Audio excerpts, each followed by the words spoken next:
हिम्मत। सुबह सुबह शालू की आंखों में आंसू छलक आए थे। ससुर ने कप पटक कर तोड़ दिया था।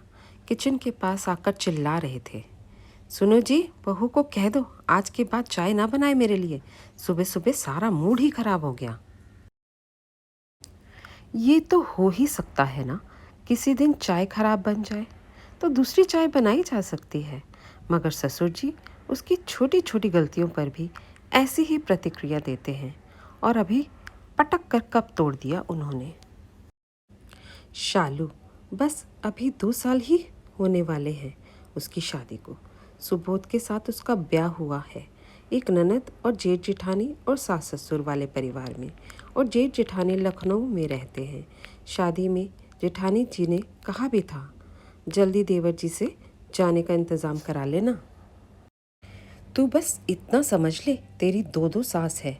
ननद भी ब्याहता थी। उस वक्त शालू को क्या पता था कि यहाँ मरहम लगाने के लिए तो कोई नहीं, लेकिन जख्मों का सिलसिला खत्म होने का नाम नहीं लेगा। उसने टूटे हुए कप के टुकड़ों को उठाना शुरू किया। सास बोली, जानती है न ससुर जी को, उन्हें काम में लापरवाही ज़रा भी पसंद नहीं। थोड़ा ध्यान रखा करो काम करते समय। जब से शालू आई है इस घर में ब्याह कर, बस जिंदगी सास ससुर के इर्द गिर्द ही घूम रही है। उसके पति सुबोध की पोस्टिंग अमृतसर में है। घर में कोई भी खाना बिना ससुर के पसंद के नहीं बनता।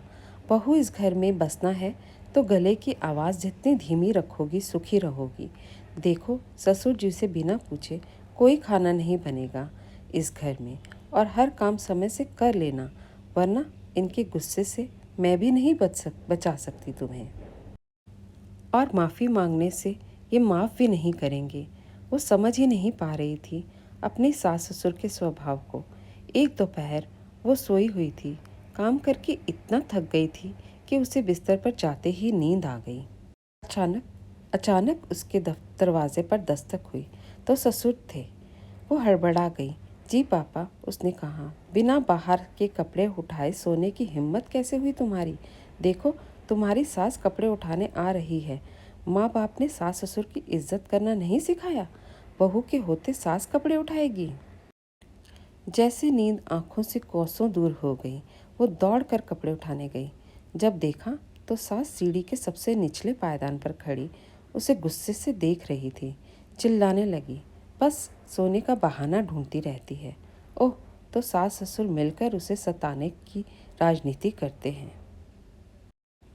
अक्सर सास उसके टॉयलेट बाथरूम चेक करने चली आती और कहती, इतना गंदा रखती हो, कभी ससुर जी ने चेक कर लिया तो तुम्हारी शामत आ जाएगी, अच्छे से साफ किया करो।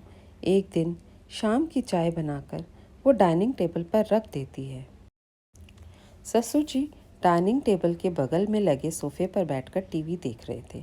उसने बस चाय इतनी दूरी पर रखी कि हाथ बढ़ाते ही उठा सकें कि सास ने आवाज़ दी, हाथ में इज्जत से चाय दो, घर के मुखिया की इज्जत नहीं करोगी और तुम्हें यहाँ इज्जत मिल जाएगी। वो सोचने लगी थी, चाय रख ही दी तो कौन सी बेइज्जती हो गई, पर चुप ही रही। इन्हीं बुरे अनुभवों में शादी की पहली एनिवर्सरी आई, पर सास ससुर ने कोई गिफ्ट नहीं दिया, ना कुछ स्पेशल पका, ना ही सुबोध छुट्टी लेकर आ ही सके। ऐसा नहीं था कि उसने सुबोध से नहीं कहा, पर उसे भी दबे दबे ही कहती, क्योंकि वो भी सेना में था और उसे ज़्यादा टेंशन नहीं दे सकती थी।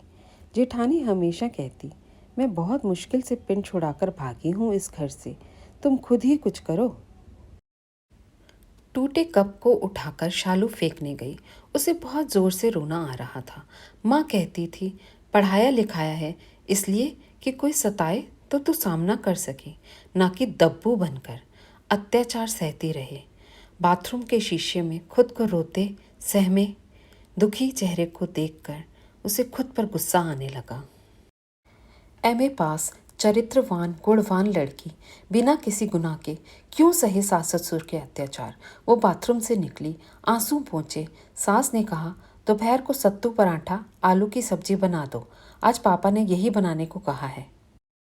जैसे ही शालू ने पापा शब्द सुना ससुर के लिए, जैसे उसके तन बदन में आग लग गई। क्या पिता ऐसे ही होते हैं, इतने अत्याचारी? जो बस बहू को बेइज्जत करने के लिए बहाने ढूंढते रहते हैं। उसने कहा, माँ जी, मेरा मन नहीं है पकाने का। सास ने कहा, क्या कहा? सुनाई नहीं दिया? माँ जी, मैंने कहा आज मेरा मन पकाने का नहीं है। पापा के गुस्से को नहीं जानती क्या, जो तमाशा लगा रही हो? वो दौड़ते हुए किचन गई और बेलन हाथ में उठाकर बोली, कौन पापा? किसका गुस्सा? मैं किसी पापा को नहीं जानती।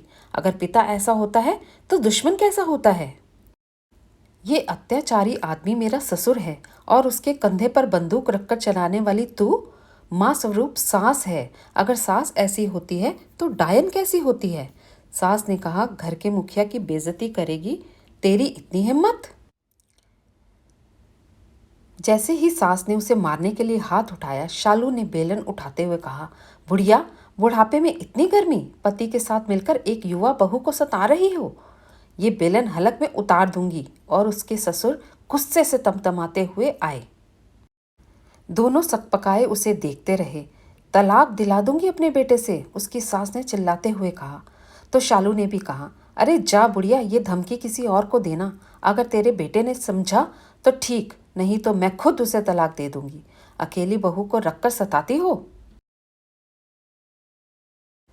जब तुम दोनों को बुढ़ापे में इतना अहंकार है तो मैं भी अभी युवा और पढ़ी लिखी हूँ। इतने दिन मर्यादा और संस्कार ढोकर चुप क्या रही कि तुम लोगों ने तो मुझे मरा हुआ ही समझ लिया और अत्याचार पर अत्याचार करते रहे। अब और नहीं। तुम दोनों सुधरे तो ठीक, नहीं तो अब आगे के रास्ते तुम दोनों के विरुद्ध लेने में चूकूंगी नहीं मैं। शालू ने अपनी आंखों से बहते आंसुओं को पोंछ लिया। धन्यवाद दोस्तों। क्या शालू ने जो कदम उठाया वो ठीक लगा? अगर अच्छा लगा तो कमेंट में ज़रूर बताइए।